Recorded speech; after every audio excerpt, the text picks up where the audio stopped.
বন্ধুরা এখানে দেখেন কিছু আইটেমের প্রাইস দেওয়া আছে এবং অবলিক দিয়ে পিস দেওয়া আছে। এই পাশেও কিছু আইটেমের কোয়ান্টিটি দেওয়া আছে এবং সাথে পিস দেওয়া আছে। তো এক্ষেত্রে যদি আমরা এখানে ইকুয়াল দিয়ে এইটা ইনটু যদি আমরা এই কোয়ান্টিটি দেই তাহলে কিন্তু আমার এখানে মাল্টিপ্লাইটা আসবে না।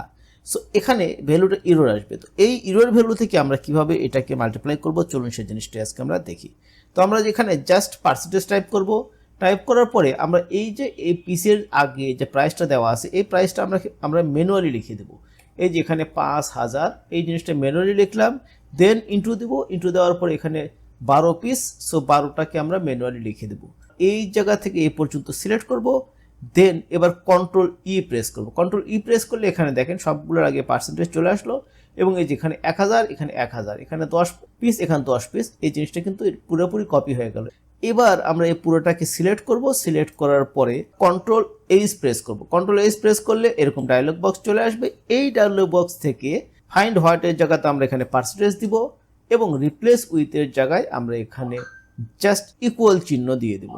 এরপরে আমরা রিপ্লেস অল করব, এরকম ডায়লগ বক্স আসবে, এটাকে ওকে করব, দেন আমরা ক্লোজ করে দেব। ক্লোজ করে দেওয়ার পর এখানে দেখেন যে এই যে 5012 60,000 রেজাল্ট চলে আসলো। আবার এই যে 900 ইন্টু 27 24,300 রেজাল্ট কিন্তু চলে আসলো। তো শিখে গেলেন সুন্দর ট্রিক্স।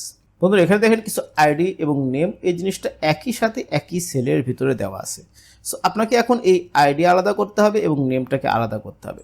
এই জিনিসটা করতে আমরা নর্মালি কি করব, এই জিনিসটা কপি করব, দেন এখানে পেস্ট করব, আবার এই পিন্টু রাজ এই জিনিসটা কপি করব, দেন এখানে আবার পেস্ট করব। এরকম করে সবগুলোই যদি এরকম করে করতে যাই তাহলে কিন্তু অনেক সময় লাগবে, যেটা আসলে এক্সেলে পসিবল না।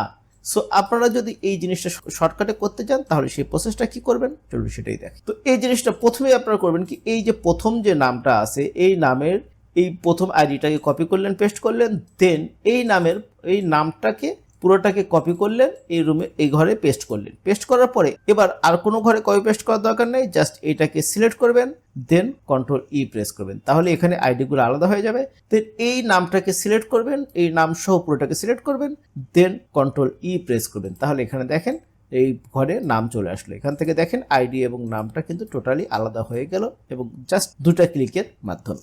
শিখে গেলেন আরেকটা ট্রিক্স।